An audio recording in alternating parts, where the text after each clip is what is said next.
여러분 안녕하세요. 금일은 예레미야 22장 말씀을 함께 살펴보는 시간입니다.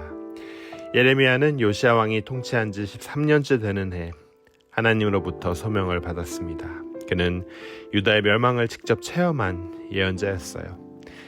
예레미야는 요시야와 여호아하스, 여호야김, 또 여호야긴, 시드기야의 순서대로 5왕이 통치하던 유다 왕국 말기에 유다를 대상으로 예언 활동을 하였습니다. 예레미야 서는 북이스라엘이 BC 722년 아수르에 의해 멸망하고 또 남유다가 바벨론에 의해 멸망한 BC 587년 이후의 암울한 시대 상황을 역사적 배경으로 하여 예언자 예레미야가 하나님으로부터 받은 계시를 기록한 예언서입니다. 남유다 말기 종교적으로 또 도덕적으로 극심하게 타락한 유다 백성들을 향해 하나님의 준엄한 심판 경고와 그 성취 그리고 새로운 구원의 소망을 주는 회복의 메시지를 선포하는 것을 주내용으로 하고 있습니다.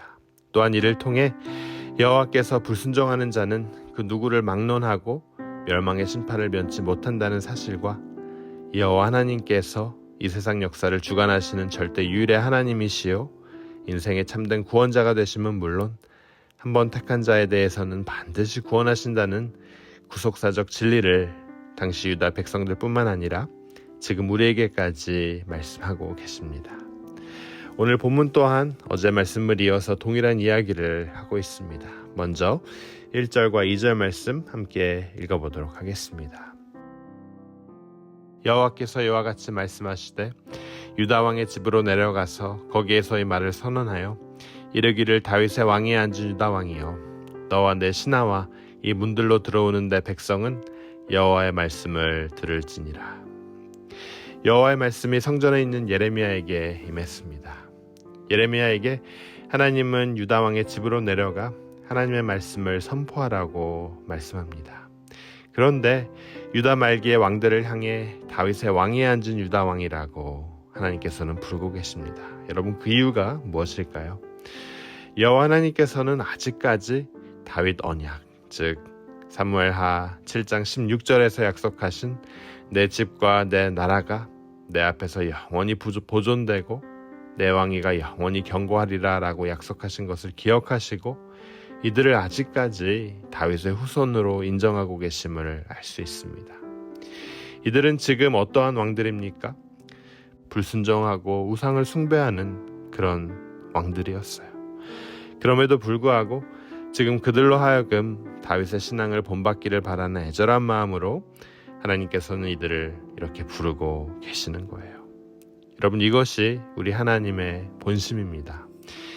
우리를 향하신 하나님의 사랑의 방식이에요. 끝까지 기회를 주시고 다시 돌아서서 주님의 품으로 돌아오기를 바라시는 하나님의 마음입니다. 유다의 왕과 내 신하와 이 문들로 들어오는 내 백성이 여호와의 말씀을 들어야 한다는 거죠. 여기 말하고 있는 사람들은 여러분 일반 백성들이 아닌 왕과 그 왕족들과 신하들을 말합니다. 왜 그렇습니까? 이들이 왕과 함께 하나님의 뜻을 거슬러 악을 주도적으로 행했기 때문이에요. 그들이 지금부터 선포될 하나님의 말씀에 귀를 기울여 듣고 순종할 것을 하나님께서는 말씀하고 계신 겁니다. 우리 함께 3절에서 5절 말씀 봉독하도록 하겠습니다. 여호와께서 이와 같이 말씀하시되 너희가 정의와 공의를 행하여 탈취당한 자를 압박하는 자의 손에서 건지고 이방인과 고아와 과부를 압제하거나 학대하지 말며 이곳에서 무죄한 피를 흘리지 말라.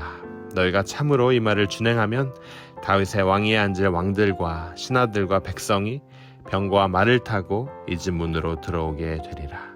그러나 너희가 이 말을 듣지 아니하면 내가 나를 두고 맹세하노니 내 집이 황폐하리라. 여호와의 말씀이니라. 여호와 하나님께서 이들에게 요구하시는 첫 번째는 정의와 공의를 말합니다. 왕들과 재판장들이 나라를 다스리고 재판할 때에 이 정의와 공의가 기본이 되어야 하는데 그들이 뇌물에 눈이 어두워져서 부정부패로 죄악이 판치고 있기 때문이에요. 그래서 권력과 물리적인 힘으로 타인의 재물을 불법적으로 빼앗는 그들의 손에서 정의와 공의를 행하여 약자들을 건져내야 한다는 겁니다. 또한 이방인과 고아와 과부를 학대하지 말고 무죄한 피를 흘리지 말아야 한다고 말씀하십니다. 왜 이런 이야기를 하셨을까요?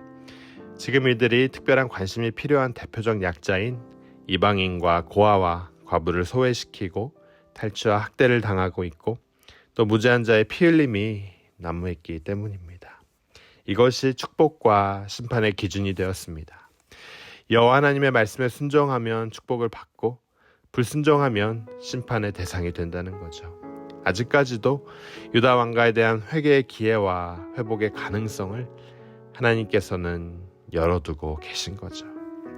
순종하여 지킬 때 여호와 하나님은 왕과 왕족들 그리고 신하들을 축복하시고 백성들의 존경을 받고 체제가 유지될 것을 약속하십니다. 하지만 반대로 이 말을 듣지 아니하면 유다 왕가가 따르지 않을 경우 어떤 일이 있어도 그 왕가를 무너뜨리겠다는 단호함을 하나님께서는 전하고 계십니다. 유다 왕가가 망한다는 것은 최종적으로 유다 나라 전체가 멸망한다는 거예요. 이러한 멸망의 예언은 시드기야 왕 11년째 되는 해 바벨론의 침공으로 예루살렘이 완전 초토화됨으로써 그대로 현실화되었습니다. 여러분 계속해서 6절 말씀 함께 읽겠습니다. 여호와께서 유다 왕의 집에 거하여 이와 같이 말씀하시니라. 내가 내게 길르앗 같고 레바논의 머리이나 내가 반드시 너로 광야와 주민이 없는 성읍을 만들 것이라. 하나님께서는 유다 왕가를 향한 애절한 심정을 이야기합니다. 내가 내게 길르앗 같고 레바논의 머리니라 라고 말씀하세요. 원래 너희는 여호와 하나님 앞에 매우 기뻐하심을 받은 존재였다는 거예요. 유다 왕가가 여호와 앞에 그러하다는 것은 여호와께서 유다 왕가를 그만큼이나 자랑스럽게 여기셨다는 것을 의미합니다. 하지만 여러분, 그들의 불순종과 타락으로 인해 수풀이 우거지고 산과 목초지로 뒤덮은 드넓은 평원이 사람이 살 수 없는 성읍과 광야가 반드시 될 것을 말씀하십니다. 하나님이 택하신 백성이라 자부하며 살았던 그들이 이방 나라들의 입에 오르내리며 수치거리, 모욕거리, 조롱거리가 되게 하시겠다고 선언하고 계세요. 여러분, 왜 이런 결과를 가져오게 되었습니까?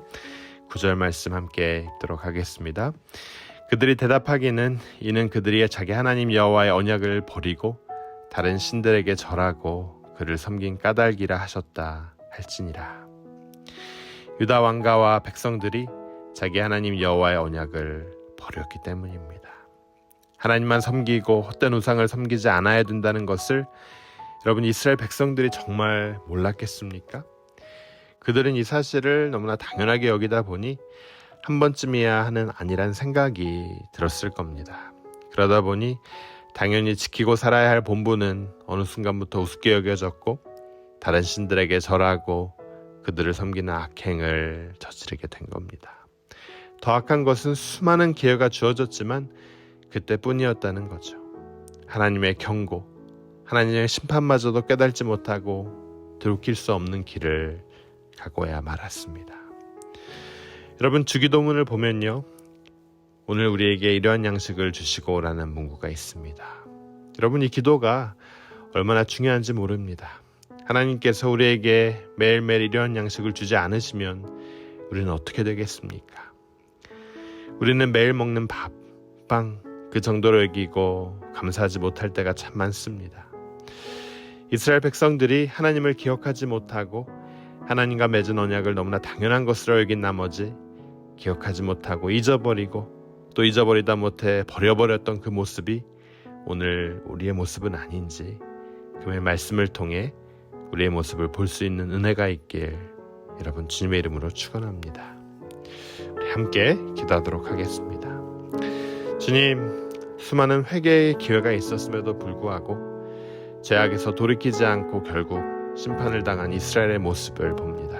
주님, 계속해서 주시는 그 기회에 저희가 주님의 진리 앞에 순복하게 하시고 회개하고 다시 돌아오는 귀한 은혜가 있게 되길 간절히 원합니다. 주님, 죄악의 길로 들어서는 발걸음이 다시 한번 주님께 나아가는 발걸음이 되게 하여 주시옵소서. 이 모든 말씀 예수 그리스도 이름으로 기도드립니다.